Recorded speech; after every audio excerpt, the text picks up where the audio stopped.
நீலிரா இது ஒரு இலங்கை தமிழர்கள் படம். இதுவரை ரிலீஸ் ஆன இலங்கை தமிழர்கள் படத்துல காட்டினதை விட இதுல ரொம்ப வித்தியாசமான புதுமையான முறையில இந்த படம் பண்ணிருக்காங்க. அது என்ன விஷயம்னா, போர், சண்டை, துப்பாக்கி சுடுதல், பாம், இந்த மாதிரி எந்த விஷயமே இல்லாம முத தடவை இந்த படத்தை புது முறையா பண்ணிருக்காங்க. இன்னும் பல விஷயங்கள் நிறைய இருக்கு.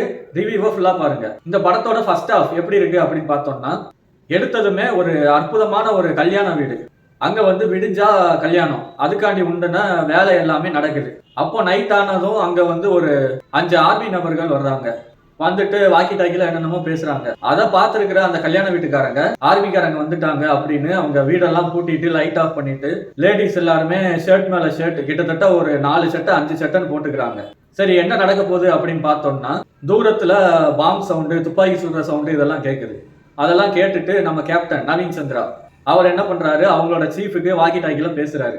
அப்போதான் தெரிய வருது, நீங்க லொகேஷன் மாறி போயிட்டீங்க, நீங்க தப்பான இடத்துக்கு போயிட்டீங்க, இன்னைக்கு நைட்டு எங்கேயாச்சும் தலைமறைவா மறைஞ்சிருங்க, காலையில நம்ம ஆர்மி ஃபோர்ஸ் உங்களை பாதுகாப்பா மீட்டு திரும்ப கூப்பிட்டு போவாங்க அப்படின்னு சொல்லி அவங்க சீஃப் சொல்லிட்டு வாக்கி டாக்கி கட் பண்ணிடுவாங்க.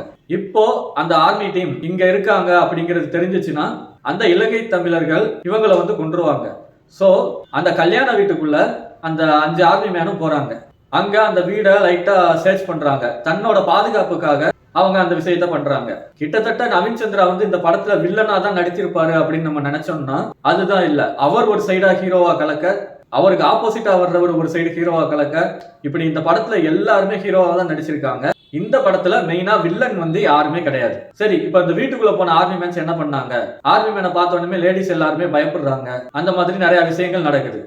இப்போ அந்த ஒரு நாள் நைட்டை எப்படியாச்சும் போக்கணும், வெளியில இருக்கிறவங்களுக்கு தெரியக்கூடாது. இப்படியே இன்டர்வல் ஃபர்ஸ்ட் ஹாஃப் கூட முடியுதுங்க.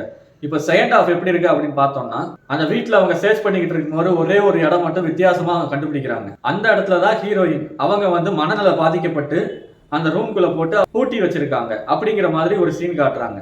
அது ஏன், எதுக்கு, என்னன்னு படத்துல ரொம்ப சென்டிமெண்டான ஒரு விஷயம் வச்சிருக்காங்க. இப்போ அங்க வந்த இலங்கை தமிழர்கள் இந்த வீட்டுல நம்ம இது கல்யாண வீடு, இவங்க சாப்பாடு வச்சிருப்பாங்க, அதனால இங்க நம்ம சாப்பிட்டு போலாம், இல்ல ஒரு டீ சாப்பிட்டு போலாம் அப்படின்னு அவங்க அந்த வீட்டுக்கிட்ட போறாங்க. கல்யாண வீடு இப்படி இருக்காது, நாளைக்கு இவங்க கல்யாணம், எனக்கு என்னமோ சந்தேகமா இருக்கு அப்படிங்கிற எண்ணத்துல அந்த வீட்டை வாட்ச் பண்ணி போய் கதவை தட்டி அவங்க தெரிஞ்சுக்கிறாங்க என்னன்னா ஆர்மிக்காரங்க அந்த வீட்டுக்குள்ள இருக்காங்க அப்படிங்கறது. உடனே அங்க இருக்கிற ஒருத்தரும் அதை கண்ணை வச்சு சுட்டுறாரு. அதனால இவங்க ஆர்மிக்காரங்க வீட்டுக்குள்ள இருக்காங்கன்னு கன்ஃபார்மே ஆயிடுச்சு. உடனே என்ன நடக்குது, அந்த ஆர்மிக்காரங்க யாரும் இனிமே வீடோட போகக்கூடாது அப்படின்னு எதிர் டீம் சுத்தி வீடை சுத்தி வலை போட்ட மாதிரி நிறைய பேர் குமிஞ்சிடுறாங்க.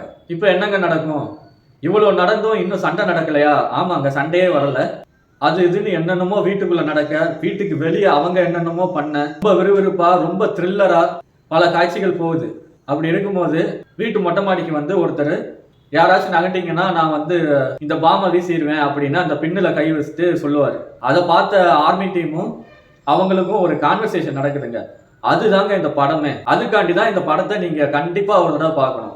என்ன நடக்குதுன்னா, அந்த ஆர்மிக்காரங்களை பார்த்து அவங்க சொல்றாங்க, நீங்க எதுக்கு சண்டை போடுறீங்கன்னு தெரியாமையே நீங்க சண்டை போடுறீங்க அப்படின்னு அவங்க சொல்ல, ஆர்மிக்காரங்க அதுக்கு பதில் ஒண்ணு சொல்ல, இப்படி மனசை தொடுற மாதிரி படத்தோட கடைசி 15 நிமிஷம் அடுத்தடுத்து பல காட்சிகள் சிந்திக்க தூண்டுறதா ரொம்ப அருமையா பண்ணியிருக்காரு இந்த படத்தோட டைரக்டர்.